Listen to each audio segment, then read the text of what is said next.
We now move on to our keynote address. It's a real privilege to introduce Professor Scott Avery. Scott is a Professor of Indigenous Disability Health and Wellbeing in the School of Public Health right here at UTS in Sydney. He's an Aboriginal man descendant from the Worimi people and is profoundly deaf. Dr. Scott, as he prefers to know, is a recognised educator, research and policy advisor on Indigenous cultural approaches for inclusion of people with disability. His groundbreaking publication, Culture is Inclusion, a narrative of Aboriginal and Torres Strait Islander people with disability, has influenced national policy across Closing the Gap, Australia's Disability Strategy and the Royal Commission into Violence, Abuse, Neglect and Exploitation of People with Disability. He's been appointed as an expert advisor to numerous government bodies and he's advocated on Indigenous and disability rights at the United Nations. I'm also so pleased to share on behalf of our Chair Claire, who's up late at night overseas, that our board has appointed Scott as an independent director to the National Disability Research Partnership. Scott was helpful and integral in helping establish the NDRP as a member of the Working Party, and we're so delighted we'll be working with you on this. Today, in the context as we launch this funding round, First Nations partnerships and investment in leadership, Scott's perspective is both timely and essential. Please join me in welcoming Scott for our keynote address.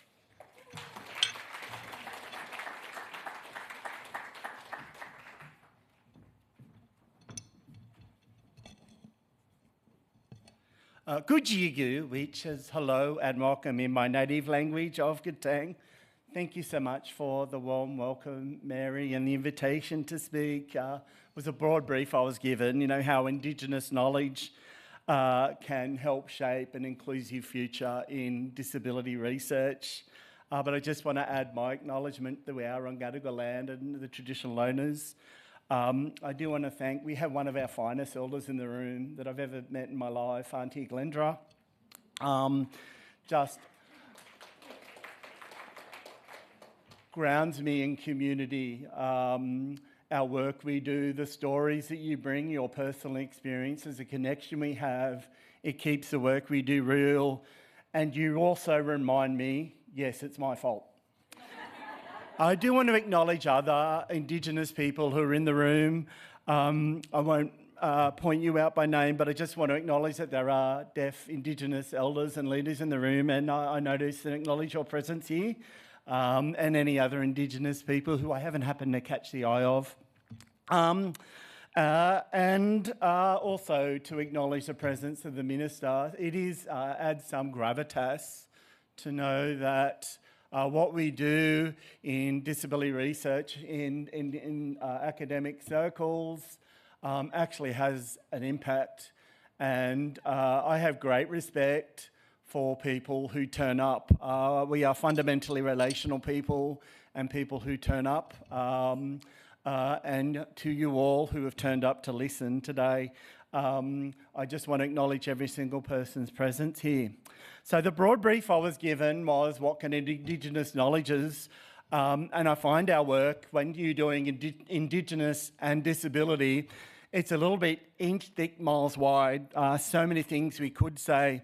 So I'm going to focus on three things, three contributions that I can see Indigenous knowledge could make.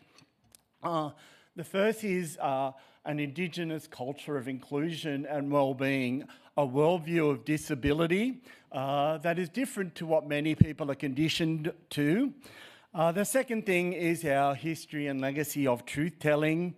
And the third is how we see the history, how our role in the history, how the present we have has had a past and our past has a future. And what we do now and what we do today will shape what the future generations. So the first contribution I want to talk about, and Mary had mentioned this in the introduction, is cultural inclusion. So the history of cultural inclusion, and it's a book that we wrote. I see this as not a piece of research as much, though I have to talk about this in the university so it's recognisable. It's the story of the Aboriginal and Torres Strait Islander people with disability. Now, its origins came, so a long, long time ago in a career past, I was working on the Aboriginal and Torres Strait Islander health plan. This is 2012. So this is a version of the health plan that says we envisage a health system free of racism, which was very much a breakthrough discourse, because it used to be, oh, what do you mean by that? Is that like non-discriminatory healthcare practices? And I'm kind of going, oh, yeah, racism. And we still haven't got there with ableism yet. But when I was involved in that, the health groups were talking to the doctors, they were talking to OTs, they were talking to the physiotherapists, they were talking to the speech pathologists, they were talking to teachers, and going, are you actually talking to the people with disability? And their voice was completely absent. I remember doing my systematic research back then, is what you have to do for your PhD, and I found 4 articles that made any mention of First Nations and disability research. So this came, so we just said, oh, hang on, we can't rely on others to speak for ourselves, we have to do this ourselves. And we're kind of thinking, if we want to change the system, we actually have to start teaching. And if we have to start teaching, we have to start writing the curriculum, and that means we play in the research space. So we came up with the idea, and we had one research question. We went to as many Aboriginal and Torres Strait Islander people as we could find and asked them, what is your story? And because that is something that had never been asked. Tell us your story on your terms, in your time and in your space. And we thought at the time it'd all be about the NDIS, because that was happening at that point of time. And it wasn't. People didn't talk about their disability. They talk about their experiences of being isolated and marginalised in their communities, not being able to access their communities because some of the basic public health infrastructure that we take for granted in places like where we are today were not available to them. Healthcare services that were not available, which chronic conditions like disability we would see as a health condition in a remote community where preventative health is not there, is actually seen as pre-disability because it'll just lead to amputations and So these were the stories that came, but there was a twin track to that story. One was we struggled to get access to systems that were not designed for us, but we had strength in our community. And we tell this story of cultural inclusion, and we tell it through an old ancient law, Oloware law, and we tell it the story of an ancient Mungo man. And so if you want to cast your mind around Indigenous disability, you have to cast your mind back 25,000 years. And so out in Western New South Wales, there's this archaeological site, and amongst it, there are footprints in the clay. And what it is, amongst those footprints is this single right line of footprint. So right footprint, right footprint, right footprint, corresponding west footprint. And so they went and asked the Western archaeologists, they're going, what's going on here? We can't understand that we've measured this. So someone had a really good idea and said, let's get some ancestral knowledge in. And they asked the elders of that group, the Wintubi people, and they'd, oh, that's a one-legged man and he's on a hunt. So the Western scientists went back and they measured and said, they're actually on a hunt. And having a role and responsibility in this community. And we saw this twin story to the social inequalities we have. We tell this because we still see this culture of inclusion. It speaks to a worldview which says every single person has a place and purpose on this earth. That is a worldview. So if I translate my experience as a deaf person, the medical scientific world, they give me these cochlear implants. That's what they are. They're not listening devices. I'm not a copper. Everyone calm down. And they give me this fancy Latin title that classifies my disease. It's called otosclerosis, which is a bone thing, which means my bones is ossified and I can't hear. So they give me that medical diagnosis. And what they do is they fix me. They see me, oh, I'm going to fix the deficit in your body by giving you something. And my research is to make the technical support that helps you communicate, helps you function. That's my medical model of research. In the cultural model of research, I'm not deaf or hearing impaired. I'm gifted by silence. So what I do is I can go to, we heard about country, I can go to the place where I feel safe and secure, where silence is my natural world. Now, people think country's a place on a map. For me, I do this. I go to deaf country. And I just go to this place where it's complete silence and it's the safest, secure place that I find in my life. And what I do is I own that place and no one can go there. And then I can come back in your Western world and do this and function in your world. Now, this is our philosophy. This is our knowledge that we bring. Now, the challenge for us is we see this is part of our culture. But the challenge for us is how do we bring this into policy and practice? How do we change our systems that will embrace that knowledge? Now, we have to do that. That's the work that we need to do as researchers. So that's the first contribution, is to get you all to buy in on a cultural knowledge of inclusion, a worldview where everyone has a place and purpose in this world. The second contribution that we can make is to give honour to our time-honoured tradition of truth-telling. Now, yesterday, people may be aware that there was a groundbreaking report that interrogated the impact and incidence of racism in the higher education sector.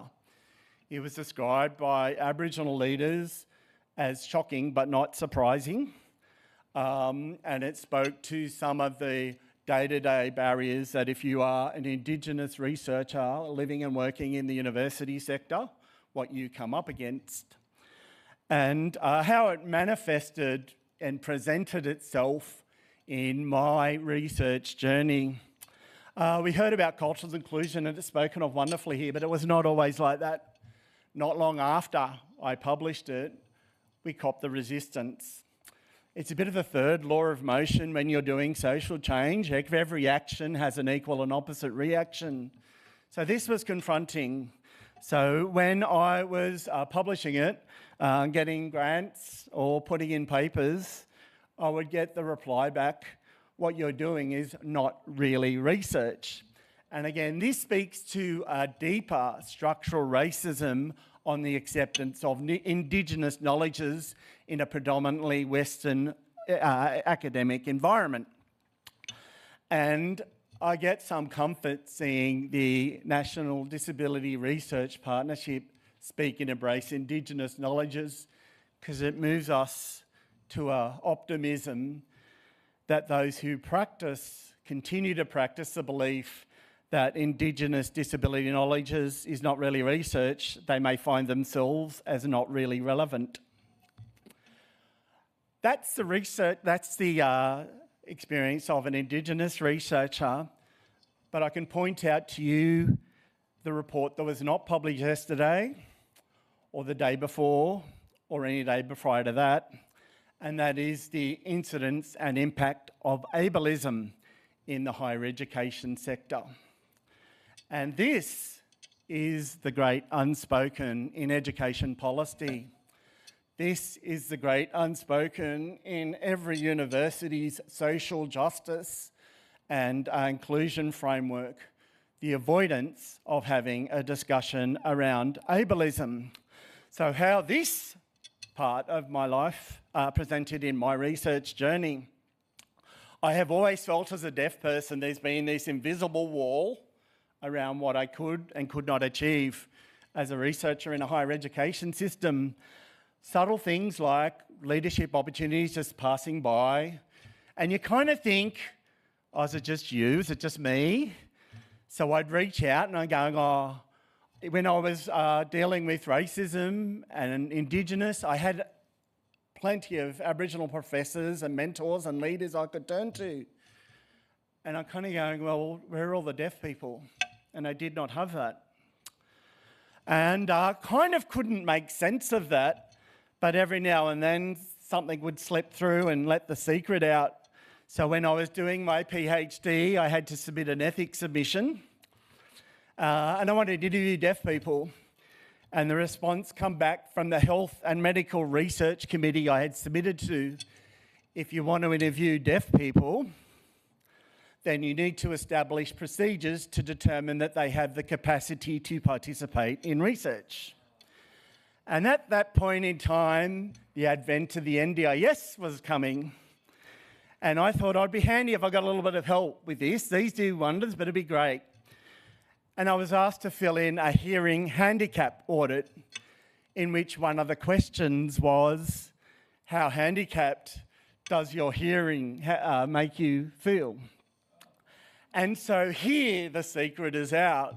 These subtle kind of tacit presumptions that we do not have the capacity to speak for themselves.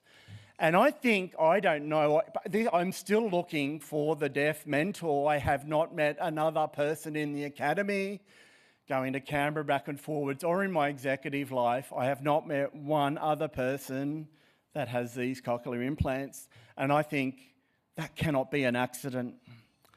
So that is the truth-telling. Now I'm going to translate another piece of Indigenous knowledge to you and reference it to the agenda that the National Disability Research Partnership wants to promote, inviting you as research leaders to submit grants on safety and inclusive communities. What Indigenous knowledge teaches us is that our personal agency and the habitat in which we live at work are inextricably linked. So researchers, we call that social determinants. Hopefully that's very clear. If you want to be prosperous and working, you need to be able to do it in a safe and inclusive environment. So what this means for you as research leaders and chief investigators is that if you want to have people with disability on your grant, you need to look beyond the scope of your immediate project. You need to start buying into building a safe and inclusive place for a principal site in which it's done. This means that you all need to sign up to dismantling ableism in higher education. And you need to be able to be confident to carry that discussion, not just within your groups, but in the whole institution and the sector that you need to overcome this awkward silence. And if I was to compare how racism is dealt with and responsive in this, and ableism, you are on your own if you challenge ableism. If you want to draw an angry crowd, start a conversation about racism. If you want to disband it, start one about ableism. That needs to change. And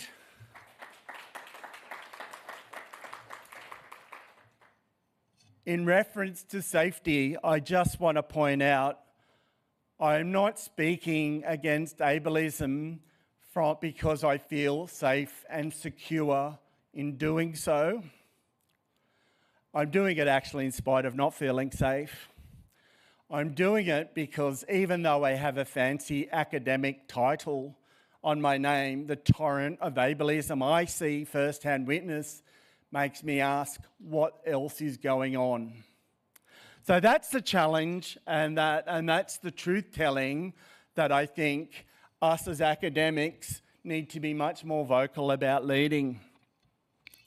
The third contribution, and I'm going to change the tone here, and this is the reference to we have when we give our acknowledgement of country, we give respect to our elders past, present and emerging. This is to say the present we have has a history, have a past.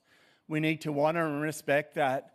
That is so the next generation of disability researchers don't have to start again. We do that. Our change is progressive and intergenerational. And it is not perfect, and we will make mistakes, and I'm very accountable to the mistakes that I make. And we need to give our permission to do this. Social change is hard. And if you're feeling very uncomfortable by this discussion, you are actually paradoxically in the right mindset to make an impact. But our present has a past and will have a future. And seeing and looking ahead into our future gives us a cause of optimism. So one of the things and programs that we're establishing in Girramar Indigenous Health is what we call the Saplings Program. So our listening to community was people would come to us and they would say, I'm really interested in youth justice. I've got this idea. And we're going, what's your project? And going, I don't know. And there was no place for them to cultivate that and give them space. The universities wanted to turn them up with a proposal, we'll give you a scholarship, but they actually had no coaching and mentoring them, this safe space to give them time to develop the confidence to speak to their proposal. So we have this saplings program, we called it saplings because we really wanted to make this a greenhouse for people who have the aspiration. And as at time of writing yesterday, applications still open, we had 11 applicants coming from our First Nations disability community. Of those, 5 have identified as having a disability. And the narrative was, look, if I can choose one, I'm deaf and have a hearing impairment and I started something but I didn't feel supported. The message we are saying to them is research is hard, you need to do the work. But if you come and you do that work, we believe in you, your community will back you. So it's not just giving them the technical skills, it's building that belief. And that is something they have not always heard. So that's a cause of optimism. And this is something that we see aligns with the values of the National Disability Research Partnership. The second thing is we do not just do research, we stand in front of classrooms of students about this big and we teach this. And our students, they're not putting with this non-exclusion stuff, they are actually inclusion as part of there. So this is not negotiable. You do not need to teach us why certain parts of our body work differently to others. We've worked that out. You do not need to teach us about Indigenous culture. We are people of our community. We know that. We want you to teach us how can we change the system? How can we make an impact? What is our part and our role in the journey? Teach us what has come before us so we can take this journey into the future. And that gives us optimism and they're choosing to come. And I think they will be our greatest allies. If we get it wrong, they will be our greatest critics because they will write our history. And finally, I just want to say why I have signed up to the National Disability Partnership. And this comes from my community. I'm not long from coming back from Western New South Wales, trip to Wilcannia. And you go to those remote places and some of the disability access hasn't changed since when I did my PhD in 2017. Still the inaccessible, still where is the NDIS? And they said to me, so we don't want slogans anymore. We actually want to see stuff done. And I think this is where I'm signing up and optimistic. Not only is the National Disability Sydney has turned up with a vision, values, it is in the hands of community. It's giving us the resources to make a difference. So with that, I just want to say thank you, Maramboo Nyanyabu, for the opportunity. I see iconic disability researchers, so it has been quite humbling to stand in front of you and address you today and your respectful listening. So congratulations again to Mary and the National Disability Research Partnership. All power to you and all power to you who wish to be part of it.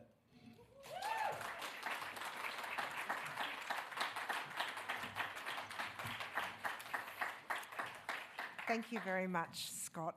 And sorry I had to race outside because we've got SBS here who are going to be telling the story of what we're doing today, and they're going to be interviewing Scott after this as well. So I'll just hold it for 5 minutes for questions. But we now have a time for a few questions for Scott. If anyone who is online, Sue will introduce those questions, and Jess is in the room with the microphone. And if you're going to ask a question, we need the microphone so that can go through. So would someone like to ask a question of Scott?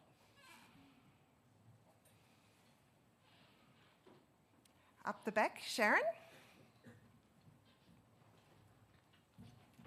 I'm just going to read the captioning, is that okay? Absolutely, Scott. Well, thank you very much for your presentation. And my name is Sharon Kerr, and I'm a non-Aboriginal woman working with the Black Ability team in the University of Melbourne, looking at disability there. I'm just wondering, Scott, you've talked about what we can learn from Indigenous knowledges of disability. For all the people here who are going to, and online, who are going to be putting in research applications, how do you feel they should embrace Indigenous participation, not just consultation, but participation in their projects?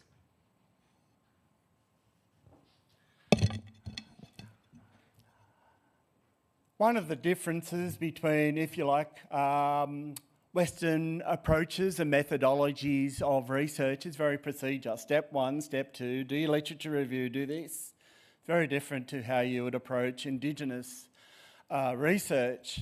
Indigenous people generally are foremost relational. And we kind of have a view of the world that if you get the relationship right, things will happen. So work on the relationship first. And this is some of the reason why I'm here today. And I said you work on the relationship. And it gives us a safe place to have some of the awkward discussions, because we also understand that we're Indigenous cultures, but we live in a predominantly different system. So there is this cultural clash that we have to navigate. But we have the relationship to navigate that together. There's no hierarchy, there's no this. We understand that there's systemic ways of doing things, but we need to see progress and change. So first and foremost is to get the relationship.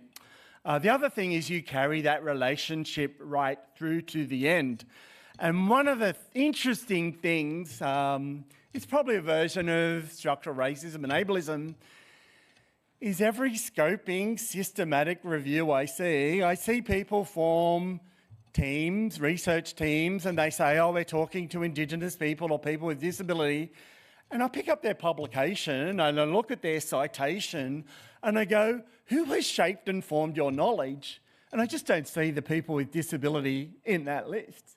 Again, it's like we've invited you in to tell your stories, but we will be the gatekeepers of the knowledge. And I think this is the subtle structural barriers that we have to break through. We don't just want to be tourists in here. We actually want to make difference. We want to actually have. This is a deeper concept than experiential, than lived experience. Lived experience is me coming telling you about my story and then you going away and doing what you can with it. Experiential knowledge going, my knowledge is not just of my community, but my experience of having to navigate systems that were not designed with me in mind is a form of knowledge as well. And you need to capture that experience of knowledge. It's not just this subject matter here. Change and social change needs to draw on that experiential knowledge as well. And we see it in ways we probably can't explain, but we know when there's strong and respected relationships. So that's our roundabout way, our Indigenous people, blackfellas, storytelling answers your question, I hope. Thank you very much, Scott. We've got time for one more question in the room for you. Thank you. Hi, my name is Kathleen. I am an autistic ADHD woman. I work for DARE Disability Services and I am a 1-week-old PhD student.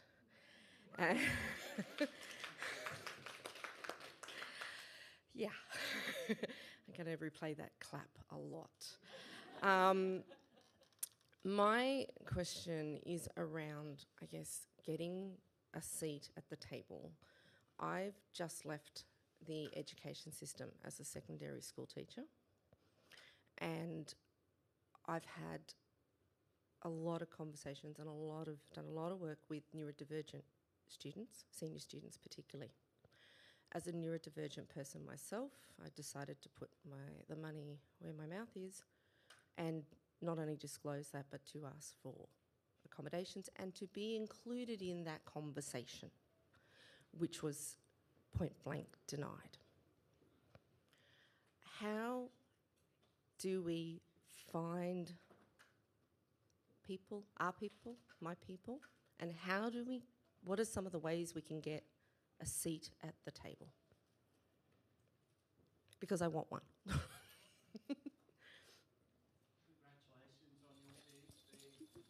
Keep going. It'll be hard, but when you think quit, just remember you're doing this not just for you, for your community. You're an icon and role model of your community. Remember, for every person that says you don't have a seat, there's many, many others who want you there in your community that you're making a difference for. That's the first response to your question. You can control the quality of your work and the integrity and self-accountability. Essentially, that is what you can do. In time, you will learn that you can't change things on your own. And this is why I said to everyone else who's listening in on the conversation that we're having right now, if you do not have a seat at the table, but there are other people in this room who do have, they should be asking people who else have people at the table, why is that not the case? And we find that if we're not in the room, and I see this with the Disability Royal Commission, I have seen groups and I've heard groups by accident that are talking about First Nations disability implementation, and I'm going, and people come up to me and they said, oh, why weren't you there? And I said, oh, I didn't know about it. And they go, did you actually say anything? And that's where we need others to speak up on our behalf, because if we're not in the room, we need others to go, hang on, they need to be represented in that voice. And when you get in that room, speak the truth. You do not turn up for the solutions, but you do not need to compromise on the values and principles of your community. That's the best advice I've been able to come up with. Thank you, Scott. That is great advice, actually. We're just about out of time. Thank you. So excited you're joining our board. So excited about our partnership with Girramar at UTS. Like to acknowledge Jasmine as well. Thank you, Jasmine. Your contribution today reminds us this is not just a technical issue, and it's relational, structural, cultural, and profoundly human. So thank you, Scott. For those of you here in the room, we're taking a short 10-minute break, and the people online will be taking a 10-minute break.